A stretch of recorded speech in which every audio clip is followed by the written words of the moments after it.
Nagkunwaring pulubi ang milyonaryo para subukin ang kanyang mga empleyado pero nagkaroon ng hindi inasahang sorpresa. Nagkunwaring mahirap ang milyonaryo para subukin ang kanyang mga empleyado ngunit hindi niya inasahan ang mangyayari. Nang umagang iyon, napakatahimik ng mansyon na ang tunog ng diaryong binubuklat ay tila umaalingaw-ngaw sa mga pader. Nakaupo si Leandro, isang matandang lalaking may seryosong mukha at mapagod na mga mata. Sa mesa ng almusal, napapaligiran ng isang bahay na masyadong malaki para sa isang taong namumuhay ng mag-isa. 5 taon na ang lumipas mula nang pumanaw ang kanyang asawa at mula noon katahimikan na lamang ang tanging kasama niya. Ang kanyang anak na isa ng ganap na adulto ay naninirahan sa malayo, abala sa sariling buhay at bihirang magkaroon ng oras para sa ama. Kahit siya ang may-ari ng isa sa pinakamalalaking pribadong kumpanya ng pensyon sa bansa, mas pinipili ni Leandro na manatili sa bahay, iniiwasan ang punong tanggapan ng kumpanyang binili niya ilang taon na ang nakalilipas. Umaasa na lamang siya sa mga ulat at nilalayo ang makipag-ugnayan sa mga empleyado. Ngunit ng araw na iyon, may nagbago. Sa kalagitnaan ng seksyon ng ekonomiya ng dyaryo, isang maliit na artikulo ang humatak ng kanyang pansin. Isang simpleng lalaki, mukhang ordinaryo ang nagsasalaysay kung paano siya matagal na naghulog sa kumpanyang pag-aari ni Leandro.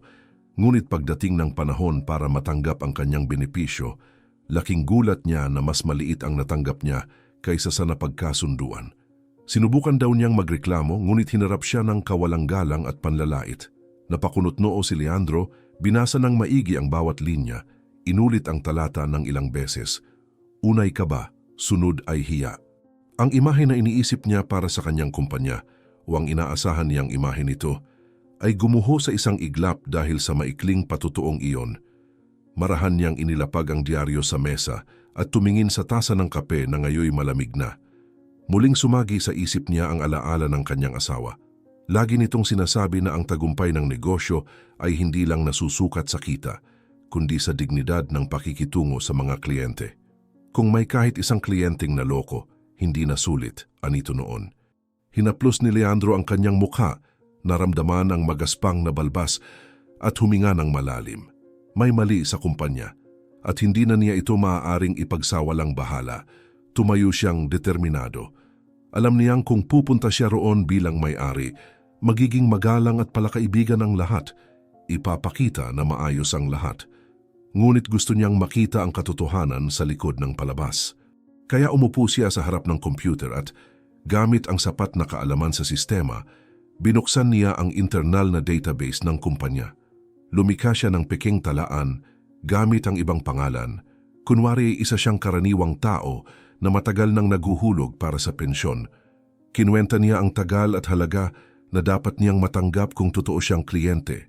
Isinulat niya lahat sa papel at inulit ang pagkalkula. Gusto niyang siguraduhin na kapag humarap siya ron, may batayan siya para ikumpara kung ano ang sasabihin sa kanya at kung ano ang tama. Pagkatapos nito, nagtungo siya sa kanyang aparador at pumili ng lumang kasuotan. Kinuha niya ang isang kupas na pantalon, isang kamiseta na kulang ang butones at pares ng sapatos na halatang gamit na gamit. Sa harap ng salamin, ginulo niya ang buhok at sinadyang hindi ahitin ang kalahati ng balbas. Nagmukha siyang mas pagod kaysa sa tunay niyang kalagayan. Gusto niyang maranasan kung paano tinatrato ang karaniwang tao. Wala siyang sinabihan tungkol sa plano niya. Hindi ang driver, hindi ang sekretarya, ni hindi ang anak, wala kahit mensahe. Ito ay para sa kanya lamang. Sa unang pagkakataon sa matagal na panahon, muling may saysay ang kanyang mga hakbang. Sa kwarto ng yumaong asawa na natiling buo at hindi binago, huminto siya saglit sa may pinto bago lumisan. Tumingin siya sa larawan nito sa pader at mahina niyang ibinulong para bang naririnig siya nito. Alamin ko kung ano ang ginagawa nila sa mga tao sa loob. Pagkatapos ay lumabas siya, bitbit lang ang pitakang may pikeng ID, ang papel na may mga kalkulasyon at ang tapang na matagal nang natutulog. Sa biyahe patungong gusali ng kumpanya, pinili niyang magmaneho mag-isa gamit ang isang lumang sasakyan na nakaimbak sa likod ng garahe. Ang rutang dati alam lang niya sa mga ulat at mapa, ngayon naging totoo sa kanyang paningin. Bawat traffic light, bawat hintuan ng bus, bawat taong nagmamadali sa kalsada ay paalala sa kanya na sa labas ng mansyon may mundong patuloy na gumagalaw, may o wala ang kanyang atensyon. At sa mundong iyon may mga taong naaapektuhan ng mga pagkakamaling may pangalan niya sa itaas ng dokumento. Pagdating sa kalye kung saan naroon ang kumpanya, nagpark siya ilang blok ang layo upang hindi makaakit ng pansin.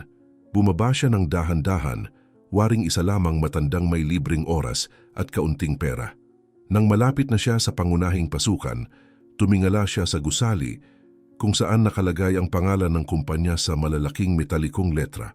Huminga siya ng malalim, inayos ang gusot na kamiseta at pumasok. Walang makakakilala sa kanya sa ayos niyang iyon. At iyon nga ang gusto niya. Ang pinto sa pasukan ay tumiklop sa likod niya na may mahinang tunog. Ang malakas na aircon sa lobby ay nagdulot ng kilabot sa kanyang balat. Pero hindi iyon dahil sa lamig. Isa iyong masidhing kutob, may mali sa loob. At handa na siyang tuklasin kung ano iyon. Pagkapasok pa lang sa salang may salamin, ramdam ni Leandro ang mga matang nakatitig sa kanya mula sa reception. Mabagal ang kanyang hakbang, bahagyang nakayuko ang katawan, at ang simpleng pananamit niya ay labis na kaiba sa modernong at maliwanag na kapaligiran ng opisina. Pinagmasdan siya ng guwardiya na may pagdududa at hindi man lang ngumiti ang receptionist. Lumapit siya sa mesa, magalang, at sinabing nais niyang magtanong tungkol sa kanyang pensyon. Itinuro siya sa tamang departamento, pero wala gaanong sigla. Pagpasok niya sa silid, bumungad sa kanya si Minda. Ang manager ng unit, isang eleganting babae, mamahalin ang kasuotan, perpekto ang mga kuko, at matalim ang mga mata. Dahan-dahan itong tumingin mula sa computer at tiningnan siya na parabang isang abala lamang. Ano ang pangalan, tanong niya, hindi man lang tinatago ang pagkainip. Kalma lang na ibinigay ni Leandro ang pangalan na hindi totoo. Tinaas ni Minda ang isang kilay, halatang nanunuya at sinabing duda siya na may account doon ng isang taong gaya niya, lalo na may kontribusyon ng ganyang katagal. Ngunit iginiit ni Leandro, matatag ang tono. Wala sa loob na nag-type si Minda sa sistema, ilang segundo lang ay lumabas ang record. Kumipot ang kanyang mga mata. Totoo nga, nakarehistro ang pangalan na iyon, may higit 2 dekadang kontribusyon, kahit mababa ang halaga. Malinaw din ang nakasaad na halaga ng pensyon. Muling tumingin si Minda kay Leandro. Ngayon ay may ibang interes sa mga mata. Tahimik siyang gumawa ng mabilisang kalkulasyon sa screen. Alam niya ng eksakto kung magkano dapat matanggap ng lalaki, pero sanay na siyang gumawa ng kalkulo automatiko. Halos kalahati ng halagang yon ay pwede niyang ilipat sa ibang account, tulad ng ginagawa niya sa ibang kliyente nitong mga nakaraang buwan. Sa isip niya, ang itsura ni Leandro ay sapat para masabing hindi ito marunong kumuwenta, at tiyak ay walang lakas ng loob para magreklamo. Ipinrint niya ang binawasang halaga at iniabot ang papel na may pilit ng ngiti, na parang gumagawa siya ng kabutihang loob. Ito na po ang buwanang halaga na makukuha ninyo mula ngayon, anya sa tunong kontrolado. Kinuha ni Leandro ang papel, binasa ng tahimik at kumunot ang noo. Pero mali ito, sabi niya.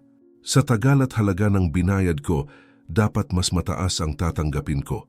Nagkrus ng braso si Minda at sumandal sa upuan, sumagot ng may panghahamak. Sistema ang nagko-compute. Automatic ang lahat ng ito, Ginoo. Kahit magreklamo pa kayo, pare-pareho lang sa lahat. Nanatiling kalmado si Leandro ngunit hindi umurong. Gusto kong makausap ang pinuno ng branch na ito. Hindi ako papayag na lokohin. Napatawa si Minda, maikli at may halong pangungutya. Wala kayong ideya kung paano gumagana ang mga bagay dito. Pero sige, titingnan ko kung nandyan siya. Hindi na lumingon, lumabas siya ng opisina ng padabog. Tumayo si Leandro ng dahan-dahan at sa mahinahong hakbang ay naghintay ng ilang segundo bago rin lumabas. Sa pagliko niya sa pasilyo, natanaw niya si Minda na lumiko sa kanan papunta sa mas panloob na bahagi ng kumpanya. Tahimik niya itong sinundan, panatilihing sapat ang distansya para hindi mahalata dahil nais niyang malaman kung paano talaga nito haharapin ang sitwasyon. Ramdam niya sa lahat ng kilos at tingin ni Minda, hindi ito basta nagkamali. May mas malalim pa sa likod ng asal at tingin nitong puno ng paghamak at malapit na niya iyong matuklasan.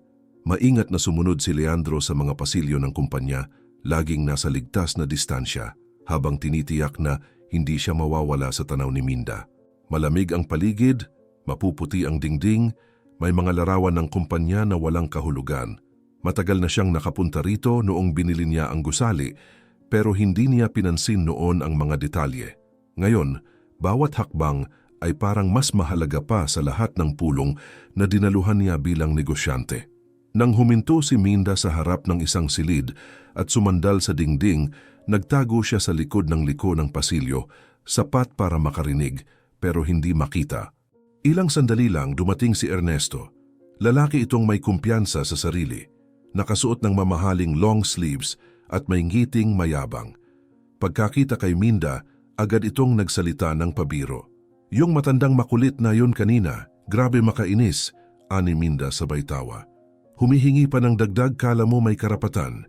Pinawasan ko halos kalahati at nagrereklamo pa. Tumawa ng malakas si Ernesto, sabay iling. Sayang kung mas malaki lang binabayaran niya buong buhay niya, mas malaki sana nakuha natin. Pero ayos lang, kahit kaunting kita, dagdag din yan. Parang tinusok ang dibdib ni Leandro. Ang mga salitang narinig niya ay hindi haka-haka. Krimen na ito. At para sa kanila normal lang. Nagsalita ulit si Minda, ngayon ay mas mahina ang boses pero malinaw pa rin sa mga matalas makinig. Minsan naiisip ko rin kung tama pa ba ang lokohin ang matatanda. Pero kapag naaalala ko na ni minsan, hindi dumaan dito yung bagong boss at walang nag-iinspeksyon, bahala na. Habang wala siya, tuloy ang kita. Tumango si Ernesto at sinagot ito sa tonong mapanlinlang. Yung nasa lobby, isa lang yun sa marami. Mahirap, marungis, at walang sino mang maglalaban para sa kanya. Kapag masyado siyang maingay, i-block natin tapos bahala siya sa buhay niya. Pumikit si Leandro sandali. Ang mga narinig niya ay higit pa sa inaasahan. Hindi lang ito simpleng katiwalian. Wala silang konsensya. Hindi lang pera ang ninanakaw nila, kundi ang dignidad ng mga taong buong buhay ay nagtiwala sa sistema, umaasang darating ang araw na sila'y makakahinga rin ng magaan. Huminga siya ng malalim, pinigilan ng galit at sakit. Alam niyang kung ngayon siya kikilos, walang magiging epekto. Kailangan ng plano. Kailangan niyang ipakita sa mundo kung sino talaga ang mga taong ito. Sa harap ng kamera ng batas, ng mga kasamahan nila na marahil biktima rin. Tahimik siyang bumalik sa parehong daan na kanyang dinaanan. Sa pagtapat niya sa reception, huminto siya at humingi ng baso ng tubig. Ni hindi siya tiningnan ng receptionist. Iniabot ang baso na parang ayaw pang hawakan. Mahinang nagpasalamat si Leandro. Uminom ng dahan-dahan, iniwan ang baso sa basurahan at lumabas sa parehong pintuan na kanyang pinasok ilang oras na ang nakalipas. Walang pumigil sa kanya. Walang nakapansin. Makalipas ang ilang sandali, bumalik si Minda sa silid kung saan niya iniwan ang kliyente na naghihintay. Pagpasok niya, napansin niyang bakante ang upuan. Napalingalinga siya at tinanong ang receptionist kung umalis na ang lalaki. Hindi man lang inalis ng receptionist ang mata sa cellphone, sumagot ito ng walang pakialam. Umalis mga 10 minuto na ang nakalipas. Wala siyang sinabi. Humingi lang ng tubig tapos umalis. Napakunot ang noo ni Minda, may kutob na hindi maganda. Umalis, bulong niya. Tumingin muli siya sa silid na bakante at nagkibit-balikat. Nahihiya siguro dahil alam niyang wala siyang karapatan sa sinisingil niya, sabi niya ng mahina. Pilit pinapawi ang pagkailang na unti-unting bumabalot sa kanya. Sa kabila ng lahat, parang walang nangyari, bumalik siya sa kanyang mesa. Binuksan ang computer, sumagot ng ilang email, ngumiti sa ilang kasamahan at ipinagpatuloy ang kanyang normal na gawain. Nandoon pa rin ang mga papel sa dati nilang pwesto, pati na rin ang mga pekeng dokumento. Para sa kanya, bumalik na sa normal ang araw. Hindi niya alam na malapit nang matapos ang kanyang normal at na ang matandang istorbo na hindi niya pinansin ay siyang magbabago ng lahat. Ngunit sa sandaling iyon, para kina Minda at Ernesto, isa lamang iyon sa maraming umagang inakala nilang ligtas na naman sila. Kinabukasan, bago pa magbukas ang opisina, tahimik na ipinarada ni Leandro ang sasakyan sa gilid ng gusali at bumaba ng kalmado. Ang lalaking naglalakad ngayon ay malayong malayo sa itsura ng dumating kahapon. Nakaayos na suit, makinang na sapatos, maayos na buhok at bagong ahit na mukha. Ang kanyang ekspresyon ay kalmado ngunit matatag, puno ng paninindigan. Sa bulsa ng kanyang Amerikana, dala niya ang mga dokumentong inihanda niya buong gabi, kasama ang mga kopya ng mga audio recording at litrato. Nalihim niyang kinuhanan gamit ang cellphone na nakatago sa bulsa ng kanyang polo.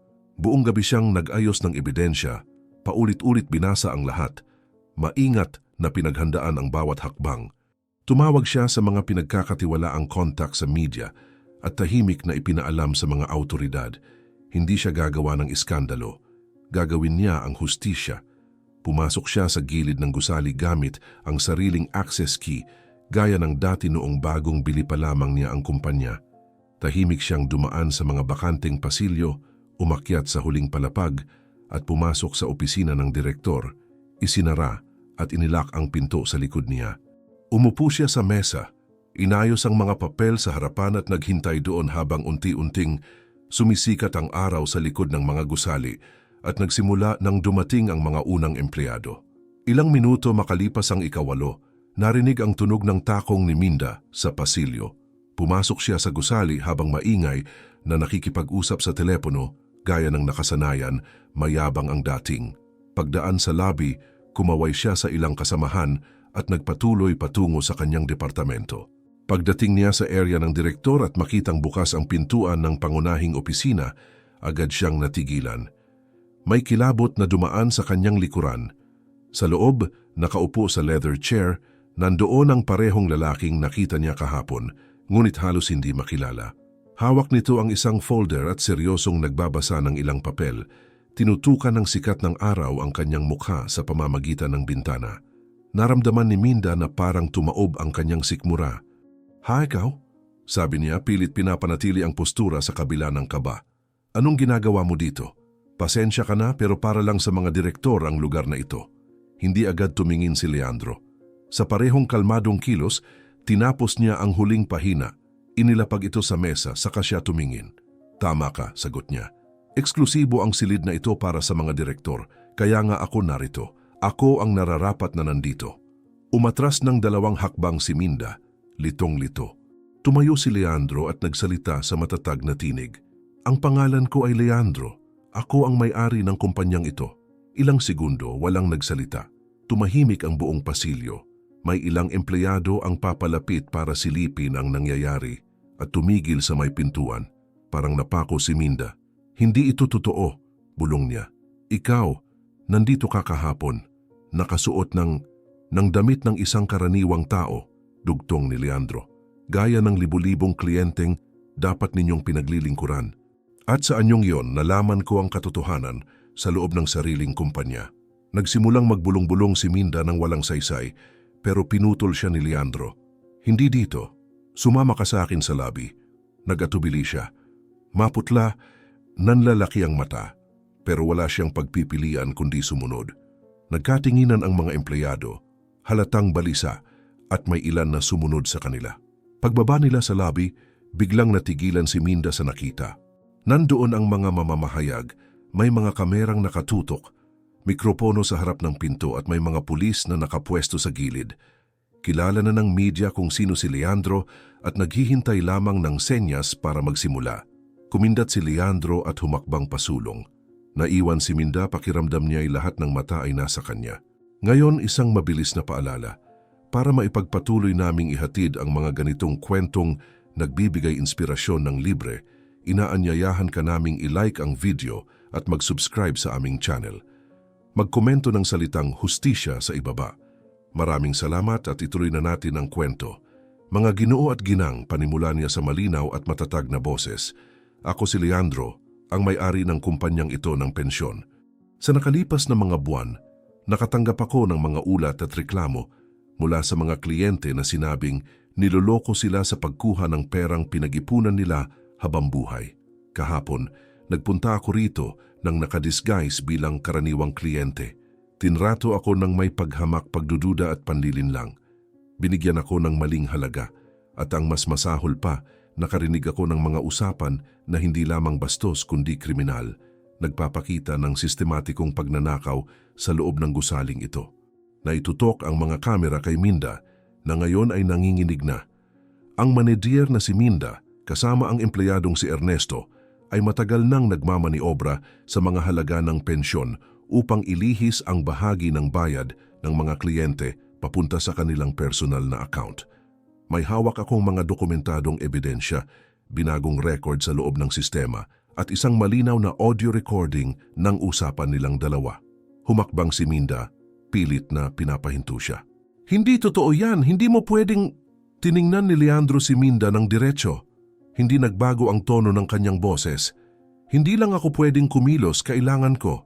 Lahat ng matatandang nagtitiwala sa kumpanyang ito ay makatatanggap ng kabayaran, magkakaroon ng hustisya. Kumindat siya sa mga pulis. Pwede nyo na silang dalhin. Mabilis ang galaw. Lumapit ang dalawang pulis kay Minda at pinusasan siya, habang ang isa naman ay umakyat sa itaas para hulihin si Ernesto, na noon pa man ay nakilala na. Sinubukan ni Minda na ipaliwanag ang sarili, umiiyak, at sinasabing isa itong malaking hindi pagkakaintindihan. Ngunit ang mga dokumentong ipinamahagi ni Leandro sa media na ngayoy kinukuhanan na ng larawan at binabasa ng malakas ng isang mamamahayag ay hindi na nagbibigay ng puwang para sa pagdududa. Nasa harapan nila ang mga ebidensya, ang halagang ninakaw, ang mga pangalan ng mga biktima, ang mga ulat na binago. Tahimik na pinapanood ng mga empleyado ang lahat, may mga ekspresyon ng pagkabigla, hindi makapaniwala at may halong hiya. May ilan na matagal nang may kutob pero hindi inakalang ganito kalawak. Ang iba naman ni hindi man lang naghinala. Ang dating normal na kapaligiran ay biglang napuno ng tensyon. Habang inilalabas ang dalawa sa gusali, kasabay ng sunod-sunod na flash ng mga kamera at tanong ng mga reporter, nanatiling nakatayo si Leandro sa gitna ng lobby, pinagmamasdan ng lahat ng may matatag at kalmadong tingin. Lumapit sa kanya ang isang batang empleyada at taus-pusong nagpasalamat dahil sa tapang niyang gawin ang hindi nagawa ng iba. Tumango lamang si Leandro. Bago umalis, humarap si Leandro sa mga mamamahayag. Ang lahat ng perang ibinulsa ay ibabalik ngayong linggong ito. Ako mismo ang nangangako sa bawat kliyenteng naapektuhan. At mula ngayon, katotohanan at dignidad ang mananaig sa lugar na ito. Hindi na kailangan ng mas maraming salita. Lumakad siyang palayo habang unti-unting natatapos ang mga live coverage ng media. At sa umagang iyon, sa unang pagkakataon matapos ang matagal na panahon, muling naramdaman na bumabalik sa tamang landas ang kumpanya. Ilang oras pagkatapos ng kaguluhan sa lobby ng kumpanya, nagsulputan na ang mga balita sa mga online news portal. 2 empleyado ang naaresto dahil sa pandaraya sa pensyon ng matatandang kliyente. Ang mga larawan ni Minda na nakaposas at isinakay sa mobile ng pulis ay kumalat na sa social media, kalakip ng matigas na pahayag ni Leandro na ibabalik ang bawat sentimong nawala.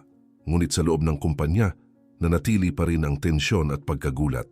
Si Leandro, kahit palubog na ang araw, ay hindi pa rin nagpapakita ng pagod.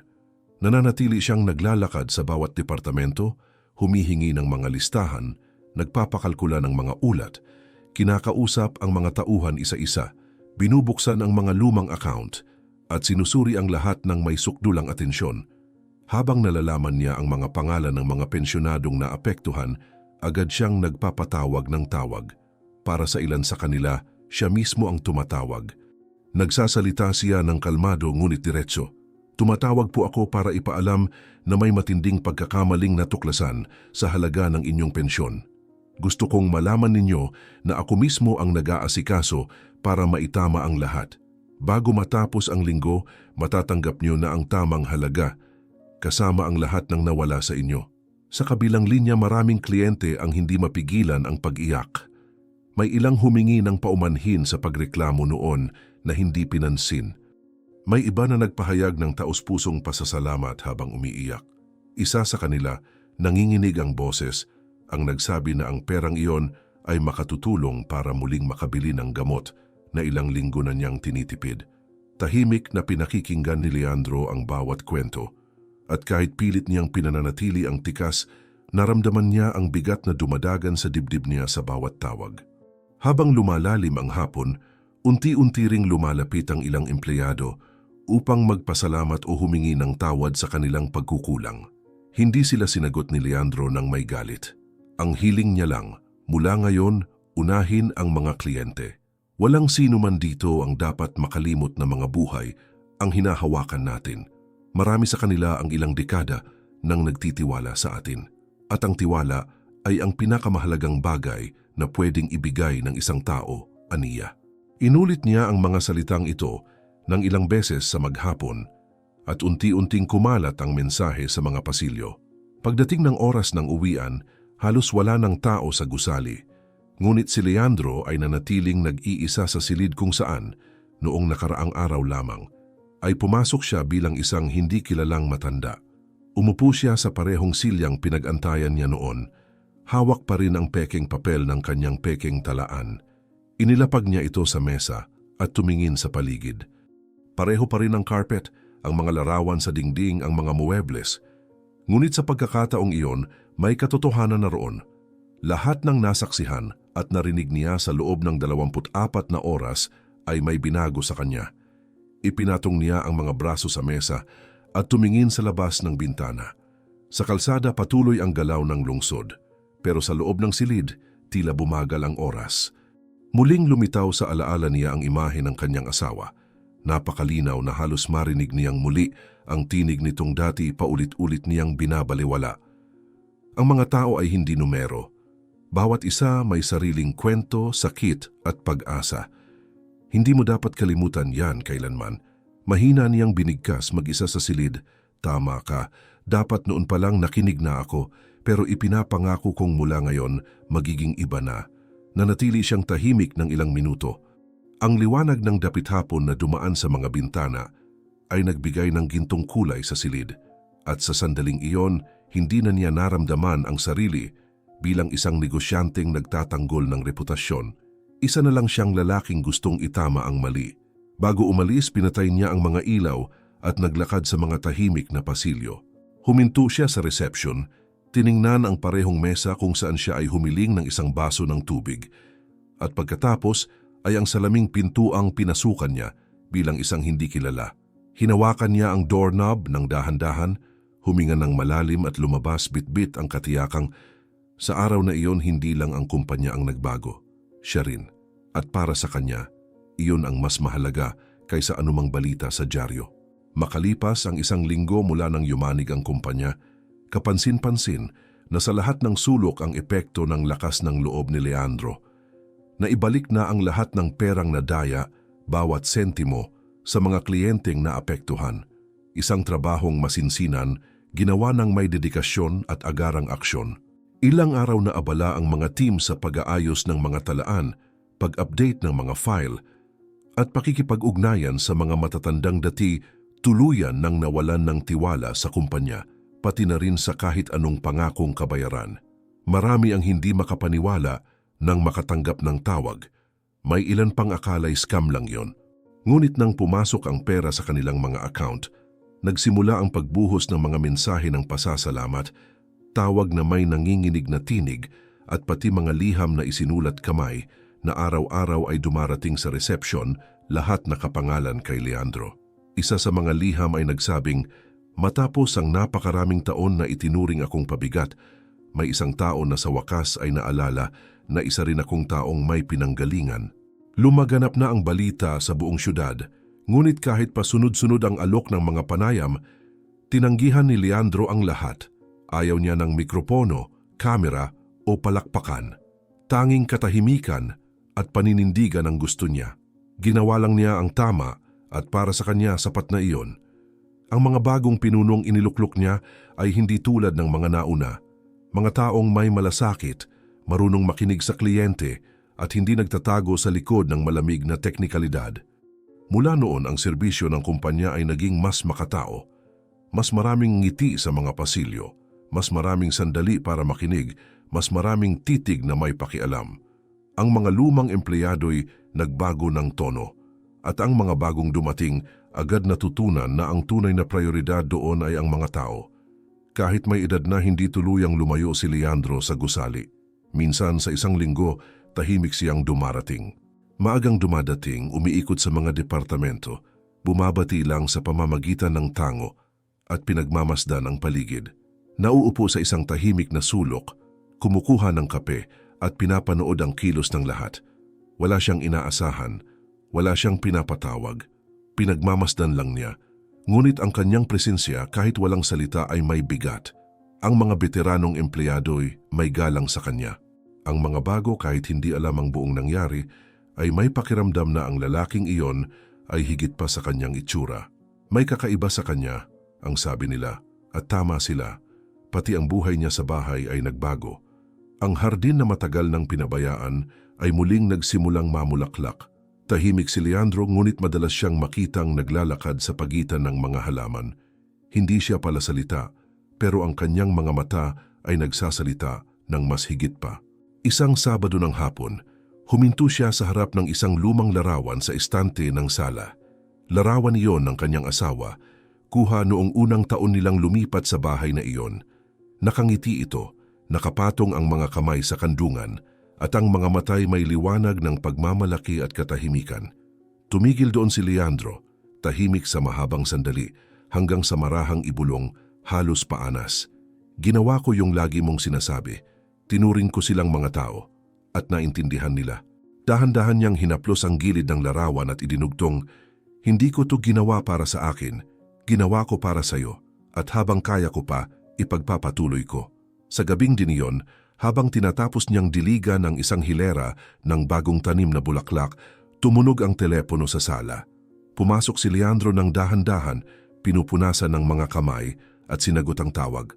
Sa kabilang linya, lumitaw ang tinig ng kanyang anak, isang boses na may damdaming hindi na niya narinig ng matagal. Tatay, napanood ko yung balita, sabi ng anak. Napanood ko lahat. Hindi mo alam kung gaano ako naantig. Sobrang proud ako sa'yo. Pumikit si Leandro, pinipigil ang luha. Nagpatuloy ang anak. Nagpasya na akong bumalik. Miss na kita, tay. Gusto ko nang makasama ka. Inaayos ko na ang lahat. 2 araw pa, nandyan na ako. Hihintayin mo ako, ha? Yung luto ni nanay na paborito natin, pwede ba? Hindi agad nakasagot si Leandro. Namu ang buhol sa lalamunan, napuno ng luha ang mga mata, at sa tinig na mahina at nanginginig sinabi lang niya, "Siyempre naman, ang sarap sigurong makasama ka ulit." Nakatayo siya roon, hawak pa rin ang telepono, damang-dama ang pagbawas ng bigat ng kalungkutan, na ngayoy napalitan ng init na matagal na niyang hindi naramdaman, parang muling huminga ang bahay.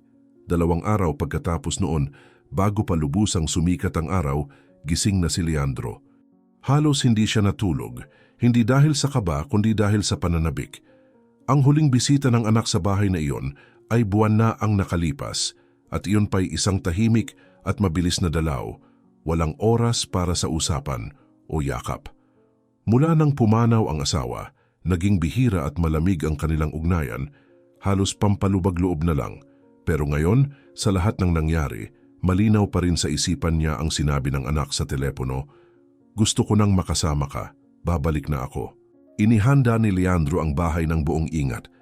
Binalikan ang bawat silid, inayos ang kwarto ng anak, kinuha sa aparador ang paboritong mantel na ginagamit ng asawa tuwing may hapunan, at pinaandar ang oven para lutuin ang paborito nitong putahe. Ang kusinang matagal ng tahimik, ngayoy muling bumalot ng isang lumang samyo, puno ng alaala, masaya at masakit.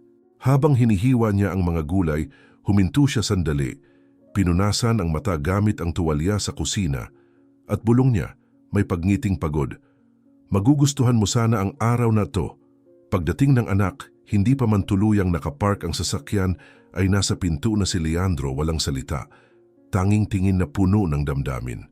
Matagal ang yakapan nilang dalawa, mahaba pa sa alinmang pag-uusap na dati nilang nagawa. Wala nang kailangang sabihin. Lahat ay nasa kilos. Sabay silang pumasok sa bahay, marahang tumatawa. Parang muling nagkakakilala. Pinagmasdan ng anak ang sala, bawat gamit, bawat sulok, at napansin ang pagbabago sa hangin. "Buhay ulit ang bahay," sabi niya. Tumangulang si Leandro. Nang gabing iyon, naupo silang mag-ama sa mesa, isang bagay na matagal na nilang hindi ginagawa. Hindi man marangya ang hapunan, halatang may pag-aalaga sa bawat detalye. Karaniwang pinggan, bagong timplang katas, pagkaing inihanda ng may malasakit, at isang katahimikang puno ng respeto sa pagitan ng ama at anak. Sa una, tahimik silang kumain, nagpapalitan lamang ng tingin at ilang maiikling salita. Ngunit habang nauubos ang laman ng pinggan, unti-unting dumaloy ang pag-uusap. Ikinuwento ng anak ang tungkol sa ulat ng balita kung gaano siya nabigla nang makita ang sariling ama na nagkunwaring kliyente. Buong tapang at kapanatagan na hinarap ang buong sistema. Sinabi niyang hindi niya kailanman inakala na ang lalaking iniisip niyang puro trabaho at numero lang ay kayang kumilos ng may ganitong puso. Akala ko dati, matigas ka lang dahil gusto mong may kontrol sa lahat, sabi niya. Pero ngayon naiintindihan ko na baka tinatago mo lang ang sakit, yung sayo, yung sa ibang tao rin. Saglit na hindi sumagot si Leandro.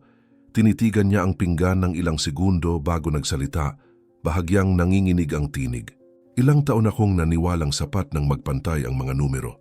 Pero isang araw lang na suot ko ang sapatos ng karaniwang tao, doon ko nakita, hindi ang sistema ang sira, kundi kung paano ko hinayaang tratuhin ang mga tao. Napalalim ang hinga ng anak, para bang ngayon lang niya lubusang naintindihan ang sinabi. Sabi lagi ni Mama, may mabuting puso ka raw. Hindi mo lang alam kung paano ipakita. Ngayon, nakikita ko na, tama siya. Napangiti si Leandro, isang ngiting bahagya lang, at tumugon, matagal man pero sa huli natutunan ko rin ang gusto niyang iparating. At ngayon, hindi ko na makakalimutan. Habang magkasama ang mag-ama sa gabing iyon ng muling pagkakalapit, sa kabilang panig ng lungsod isang makipot at mamasa-masang selda ang nababalot ng katahimikan. Gabi na, pero walang pahinga. Nakaupo si Minda sa isang sulok ng selda, yakap-yakap ang sarili. Sa kabilang panig, si Ernesto ay nakahiga sa isang manipis at hindi komportabling kutsyon, nakatingala sa sirang kisame. Ang espasyong dati nilang ginagalawan, ng may kayabangan at pangmamaliit, ngayoy kinapos sa espasyo at liwanag. Puro malamig na rehas, kulay abo na pader at mga gunitang hindi matahimik. Ang tunog na pumupuno ngayon sa paligid ay ang pagtulo ng sirang gripo, paggapang ng insekto sa sahig, at ang langit-ngit ng pinto sa malayo. Katahimikan at oras, mahabang oras. Panahong pag-isipan ang bawat pasyang ginawa, ang mga halakhak ng panlilibak, ang mga papeles na minaniobra, ang mga kasinungalingang parang pangkaraniwang usapan lang. Panahong harapin ang kung anong klase na silang tao ngayon, at panahong mapagtanto na sa loob lamang ng ilang araw na wala sa kanila ang lahat. Tinitigan ni Minda ang kanyang mga kamay, marumi, maga, at naalala ang mga alahas na dati niyang suot. Naalala niya ang komportabling upuan sa opisina, ang mamahaling computer, ang mga kliyenteng itinuring niyang parang hangin. Ngayon, siya na ang hindi nakikita. Isa na lang sa maraming lumampas, sa hangganan ng tama at mali. Si Ernesto na may naalala ang mga tawanan sa pasilyo, ang mga bulong sa sulok, ang mga pandaraya na tila naging bahagi na ng araw-araw. Sa kauna-unahang pagkakataon, nakaramdam siya ng hiya. Pero ang huli ng pagsisisi ay hindi na binubura ang pinsala. Wala silang imikan. Wala nang biruan. Tanging pagsisisi na lang. At higit sa lahat ang pangalan ng isang lalaking hindi nila kailanman inakalang kayang baguhin ang lahat. Sa labas, hindi sila binanggit ni Leandro. Hindi niya pinag-usapan ang paghihiganti ni hindi siya nagpakasaya sa nangyari sa dalawa. Para sa kanya ang mahalaga ay ang naisaayos, ang mga tinig na napakinggan, ang dangal na naibalik. Alam niyang maaalala ng marami ang kwentong ito bilang isang pagbabalik ng hustisya. Pero para sa kanya, ito'y simula pa lang ng mas malawak na misyon. Ngayon niya naunawaan na ang papel niya ay hindi lang basta pamunuan ang kumpanya, kundi maging responsable sa lahat ng nangyayari sa ngalan niya. Kinabukasan ng umaga, maaga siyang nagising. Nagtimpla ng kape para sa dalawa at muling naupo silang mag-ama. Habang pinagmamasdan ng anak ang mukha ng ama sa tagiliran, tahimik niyang binanggit na gusto niyang tumulong sa kumpanya kung maaari. Gusto raw niyang makita mismo ang pagbabagong nangyari. Napangiti si Leandro at tumugon, "Hindi ko alam kung hanggang kailan pa ako nandyan, pero kung gusto mong maging bahagi nito, matutuwa ako." Hinawakan ng anak ang tasa ng kape gamit ang dalawang kamay at nagsalita ng matatag, "Gusto ko para kay Mama, para sa'yo, para sa lahat ng nakita ko sa mata ng matatandang iyon." At sa sandaling iyon, Naintindihan ni Leandro na hindi lang siya basta nagwawasto ng pagkakamali. Gumagawa siya ng bagong landas, isang pamana, hindi ng kayamanan ni negosyo, kundi ng respeto, katarungan at pagkatao para sa lahat ng naranasan niya, para sa lahat ng nawala. At ngayon para sa lahat ng muling natagpuan, maraming salamat sa pagsama hanggang dito. May isa pa kaming espesyal na kwento para sa iyo na lumalabas na ngayon sa iyong screen. I-click mo lang para panoorin. Sa mundong puno ng tahimik na sakit, pinili mong makinig hanggang sa dulo. Kung tumimo sa iyo ang kwentong ito, inaanyayahan ka naming mag-subscribe. Malaking tulong ito para maipagpatuloy namin ang paghahatid ng mga totoong salaysay na karapat-dapat ibahagi. I-komento kung saan ka nanonood at kung maaari ibahagi ito.